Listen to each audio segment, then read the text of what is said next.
or suggest that maybe people are a little too dumb right now, that they were in a cult, that's your time. That's when you come in and start doing deprogramming. What I want to do is just yell and scream at these people, like, how could it be so not actually hit? I don't do that, but punch in the air, shadow boxing, believe in it. I think it's true. I think it works. I'm a liberal. I know, right? Joe Biden was the first president to ever step foot on a picket line. What I've been wanting to do is to fight anti-intellectualism because it's become so prevalent in our society and American culture as well that to think is almost to be offensive. If you ever want to take a step into second order thinking, people believe you are, or they think that you think you're better than them. And it makes no sense. I'm not trying to display my superior intellect over the plebs. You should be here. You shouldn't be on first order thinking always. That is not good. You should try to strive for something better. But if you try to strive for something better, especially intellect, you're labeled as an elitist, you're not worth interacting with, you're an enemy. You are the enemy the moment you recommend or suggest that maybe people are a little too dumb right now. So, just from what I just said, you feel that way and you think you're going to be the one to fight it? I know, it's difficult.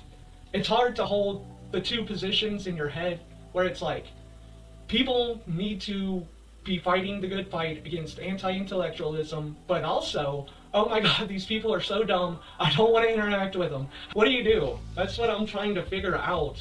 And I think it's important. I feel like it's very important, but how do you get through to people? I've already decided or come to the conclusion that people that are in a cult, you can't pull them out. They gotta come out themselves. So, or how do I transfer something like that into my thinking on anti-intellectualism? And that's not to say that I want to wash my hands of it and be done, because once cult members realize that they were in a cult, that's your time. That's when you come in and start doing deprogramming. There's a small slither of time where they can either go back to the cult and double down on their beliefs, or you can slip in there and be like, hey, I noticed you might want to take a couple of steps back from this group. See, so what I'm saying is, how can I notice that happening in people whenever it comes to anti-intellectualism? Because once you embrace your curiosity, it's no end to it, because there is always something new to learn, and there's always a new way of thinking or looking at a situation. There's around 8 billion people on Earth right now, so to me that says there's at least 8 billion different experiences we can learn from. That's why I'm saying once you embrace your curiosity, it's limitless. Like the world is so big, and we only have a limited amount of time here. It's impossible to do it all in one lifetime. So it's not like you would begin your journey down the path of intellectualism and then be like, oh yeah, there just wasn't enough for me there. I got bored. Like, I don't think that could happen. Maybe it could, but I just don't feel like it could. But that's not the main point. The main point is I want to learn when someone is in that in-between time where you can slip in and be like, hey, you know, books lately, or just anything to try to pull them out of the rut of not thinking. I mean, it is, really. If anyone out there has any ideas, let me know, because I would love to be able to do that to and for people. But yeah, the intellectualism in America has gotten to a point that I can't reckon with. It's like, continue in this society unless they pick it up a little bit, the IQ points, because it's just not worth it. Like, we've spent thousands and thousands of years building society and trying to get it to the point it's at. And yeah, I got problems with it, and yeah, you got problems with it. I'm sure everybody's got problems with it, but for the time being, it's about the best we got. And instead of trying to rip it down and go back to the past to ways that we know don't work, that's the craziest part about it to me. It's like, keep doing the same thing over and over and failing. What is there to say about the people that keep trying? That isn't something really, I don't know. But we keep doing it. So is it a human nature problem? Is that just how humans are wired? These issues are just so complex and so huge that difficult to try to find out where or what you should do to start the process. Like, me, myself, I'm the kind of guy, like, I can be very reasonable, I can be very calm, rational, logical, all of those things, but what I want to do is just yell and scream at these people, like, how could be so not actually hit? I don't do that, but punch in the air, shadow boxing, you know? Get it. And one way to maybe start, but I'm not sure, is Destiny, who I am a huge fan of. I know that a ton of people have zero good opinions on the man for lots of reasons, but I've always liked Destiny. I've always thought he was smart. I've always thought he was honest. Like, even a lot of the crap he's in right now, I don't think he tried to hide any of it from anybody. I think he was just like, hey, I'm doing this thing, and then sometime later it's like, you got a problem. I'm suing you. It's like, what? He's a worse guy than I realize. Oh man, have I been getting no audio? It's coming through my webcam mic. Whatever. Where did I leave off? Destiny, just talking about him, he's in a lot of crap right now, but I've always felt like he's a really intelligent guy. I've always felt like he's really honest, even with the drama he's in right now. I don't feel like he deceived anyone. Like, from the outside looking in, everyone was aware of what they were doing. You know what I mean? But I'm on the outside looking in, and there's a court case, so once that all comes out and that's done, I'll hold my opinion on it until then. But for the time being, I'm a big fan of Destiny. And he's been talking a lot about how the political climate right now is just so stacked against the Dems that it is almost impossible to do anything. And I agree with him. I think he's 100% right about that. And he's been arguing with this other guy about not courting socialist and communist and stuff like that into the Democratic Party, and I have no choice but to agree with Destiny. It's like, anytime you see someone like Hassan talking about a Democrat, he's basically telling, it's bad, okay? What are you supposed to do? Like, are we really gonna crap on every single center-left politician just because they're not perfect? I don't know, that just seems like a bad idea to me. But what can I do? Like, Destiny, he's saying, we need to not do that. And I would love to do that, or not do that, I guess, in this case. And I think it ties back into my problem with anti-intellectualism, where it's like, how can I even begin the conversation if the landscape right now in the United States is just so bad that you can't even talk to most people? Like, I'm gonna make a confession. It was a long time ago, so I don't have the exact wording for it today, but I played Disco Elysium a long time ago. It's amazing. I love it. I tried to play it when it originally came out, but my anti-intellectualism was showing its ass, and I was like, man, I don't want to read all that, oh my god. So when the director's cut came out, I actually beat the game. It was amazing. Everyone should play the Disco Elysium. It really is something special. But that's not the point. Whenever you get to the last sequence, I made sure Kim survived, or at least made it to the standoff, spoiler alert, and while the other cops were reading me the riot act, Kim stood up for me. Why is that important? How could that possibly relate to what I'm talking about right now? I'll tell you.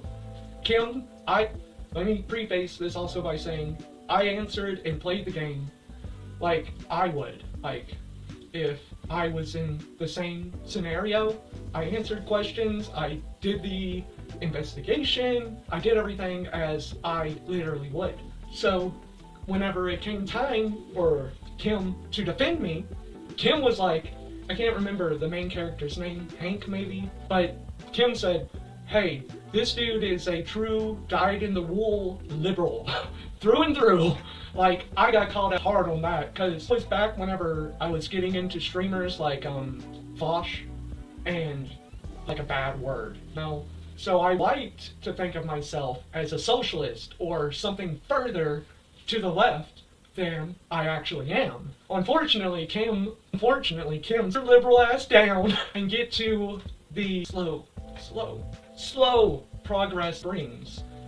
And the honest truth is, I believe in it. I think it's true. I think it works. I'm a liberal. I know, right? But yeah, and we need more actual liberals out here telling people like, hey, Joe Biden was that bad. Like, I know he painted as being a dementia-riddled old fool, and a little bit of that might be true, but who was that? Who was it? I don't remember. Or about his orange, is that right back there? I can't remember. But overall, he did a ton of really good stuff. Like, even at his administration, with the whole train union, everything, he got those union workers a ton of the stuff they asked for. Joe Biden was the first president to ever step foot on a picket line. That's a big deal! And this is a side note, but while Joe Biden was running in 2020, I remember he would keep saying, "We're gonna cure cancer. We will cure cancer, I promise." And I understand what he was saying. He was talking about mRNA vaccines that can target cancer cells and prevent them from clumping together and creating a lump. Which, if we can do that, that would the world.